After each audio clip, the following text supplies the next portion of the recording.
Neat MBBS స్థానికతపై Telangana high court తీర్పిచ్చింది. తెలంగాణలో పర్మనెంట్ అడ్రస్ ఉన్న వారికి అడ్మిషన్ ఇవ్వాలని ఆదేశించింది తెలంగాణ హైకోర్టు. తెలంగాణలో లోకల్ గా ఉండి ఇతర రాష్ట్రాల్లో చదివి వచ్చిన వారిని నాన్ లోకల్ గా ఎలా పరిగణిస్తారని ప్రశ్నించింది హైకోర్టు. స్థానికులు స్థానికేతరులను గుర్తించేందుకు నిబంధనలు రూపొందించాలని ప్రభుత్వాన్ని ఆదేశించింది.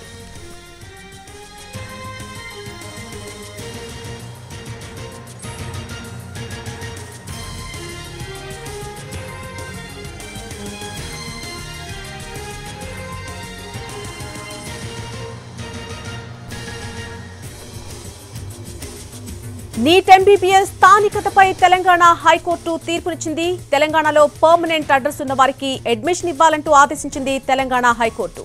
తెలంగాణలో లోకల్ గా ఉండి ఇతర రాష్ట్రాల్లో చదివి వచ్చిన వారిని నాన్ లోకల్ గా ఎలా పరిగణిస్తారని హైకోర్టు ప్రశ్నించడం జరిగింది. అలాగే స్థానికులు స్థానికేతరులను గుర్తించేందుకు గాను కొన్ని నిబంధనలు రూపొందించాలని ప్రభుత్వానికి ఆదేశాలు కూడా జారీ చేసింది హైకోర్టు.